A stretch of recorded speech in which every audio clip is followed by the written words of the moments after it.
Dominus vobiscum, sequentia Sancti Evangelii secundum Ioannem.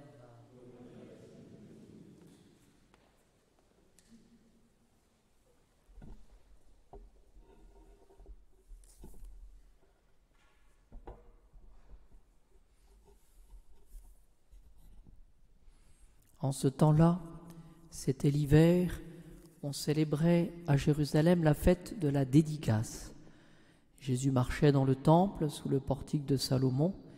Les Juifs se rassemblèrent autour de lui et lui dirent « Pour combien de temps nous tiendras-tu en suspens ? Si tu es le Messie, dis-le-nous ouvertement. » Jésus leur répondit « Je vous l'ai dit, mais vous ne croyez pas. Les œuvres que je fais au nom de mon Père, ce sont elles qui me rendent témoignage, mais vous ne croyez pas, parce que vous n'êtes pas de mes brebis. Mes brebis entendent ma voix, et moi je les connais, et elles me suivent.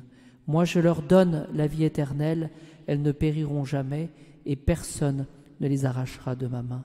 Mon Père qui me les a donnés est plus grand que tous, et personne ne peut rien arracher de la main du Père. Moi et le Père, nous sommes un. » Les Juifs de nouveau ramassèrent des pierres pour le lapider.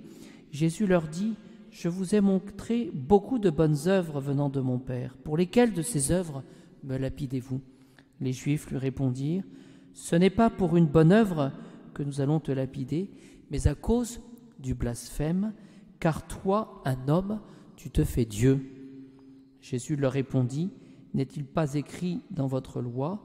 Moi je l'ai dit, vous êtes des dieux. » Si la loi appelle des dieux ceux à qui la parole de Dieu s'adresse, et on ne peut abolir l'Écriture, pourquoi dites-vous tu blasphèmes à celui que le Père a sanctifié et envoyé dans le monde?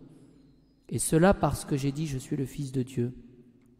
Si je ne fais pas les œuvres de mon Père, ne croyez pas en moi. Mais si je les fais, même si vous ne voulez pas croire en moi, croyez aux œuvres afin de savoir et de reconnaître que le Père est en moi et que moi, je suis dans le Père.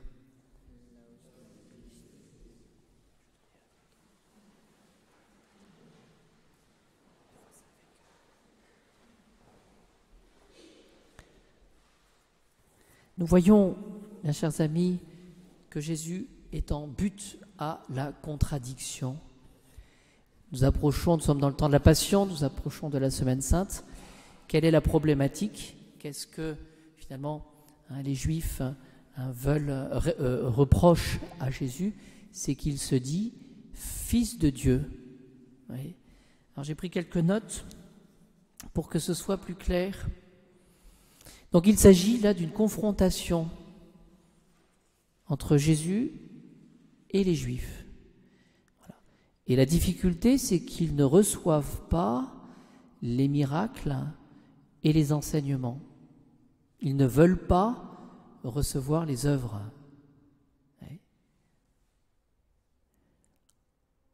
Ils voulaient faire passer le Christ, finalement, pour un usurpateur. Qu'est-ce qu'un usurpateur ? C'est une personne qui s'attribuerait de manière illégitime un titre. Voilà. Alors Jésus, évidemment, ce qu'il veut faire comprendre aux Juifs, c'est qu'il est le Fils de Dieu et qu'il obéit au Père. Et donc, quelle est la problématique finalement ? C'est qu'ils ne veulent pas recevoir le Christ tel qu'il est comme Fils de Dieu. Et on le verra au moment de la croix, ils diront il a dit qu'il était le Fils de Dieu. Vous voyez, donc il y a cette opposition. Voilà. Et pourquoi est-ce qu'il y a cette opposition finalement ? Parce que ce titre de Fils de Dieu ne correspond pas à leur idée du Messie. Vous voyez, je crois qu'on peut réfléchir aussi parfois quand on a des idées préconçues ou quand on ne recherche pas véritablement la vérité ou qu'on voudrait que la vérité soit telle que nous la concevons. Et donc, si on peut résumer aussi les choses, on parlera de dureté de cœur. Voilà. On parlera aussi de nuque raide pour manifester l'orgueil. On pourrait dire aussi, mais c'est moi qui l'ai rajouté, c'est que Jésus finalement va essayer de persuader les Juifs. C'est un problème de persuasion. Comment faire? Comment faire pour briser finalement cette dureté de cœur et cet orgueil? Comment faire? On voit que les Juifs commencent à ramasser des pierres pour lapider Jésus. Et que dit Jésus? Je vous ai montré beaucoup de bonnes œuvres venant de mon Père. Et donc il pose la question logique, pour laquelle de ces œuvres me lapidez-vous? Voilà. Et les Juifs répondent, ce n'est pas pour une bonne œuvre que nous allons te lapider, mais à cause du blasphème. On en revient toujours à la même idée de ce qu'ils refusent, que cet homme, Jésus, soit considéré comme le Fils de Dieu. Alors quelle est la réponse de Jésus? Comment persuader? Comment toucher le cœur? Comment devenir, comment recevoir cette vérité que Jésus est le Messie, le Fils de Dieu? Eh bien Jésus va dire, mais vous ne voyez pas parce que vous n'êtes point de mes brebis. Voilà. Alors c'est pour, voyez, c'est au milieu de l'évangile. Vous n'êtes pas de mes brebis. Voilà. Il le dit, mes brebis entendent ma voix. Et moi je les connais et elles me suivent. Moi je leur donne la vie éternelle et elles ne périront jamais. Voilà. Alors, saint Augustin dit que ce qui fait les brebis, ce qui est caractéristique finalement de la brebis, c'est qu'elles obéissent, qu'elles obéissent au pasteur. Oui. Sinon, elles n'auront pas la vie éternelle. Oui.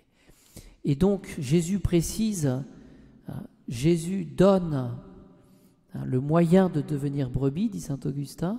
Mes brebis entendent ma voix, c'est-à-dire qu'elles écoutent mes préceptes, et moi je les connais. Voilà. Et donc ce qu'on peut dire finalement, c'est que Jésus choisit ses brebis. Qu'est-ce que ça veut dire? C'est qu'il les appelle. C'est la vocation. Et si nous sommes ici, nous sommes appelés d'une certaine manière. Et ensuite, elles suivent le pasteur pour avoir la vie éternelle. C'est-à-dire qu'elles sont capables d'écouter. La conclusion, finalement, aujourd'hui, demandons cette grâce d'écouter, de recevoir, finalement, cet appel du pasteur, oui, d'être attentif à cet appel du pasteur. Et c'est là où nous retrouvons, finalement, le livre du Lévitique, qui nous redonne la loi mosaïque d'une certaine manière, on voit. Tu n'exploiteras pas ton prochain, tu ne le dépouilleras pas, etc. C'est une sorte de loi naturelle.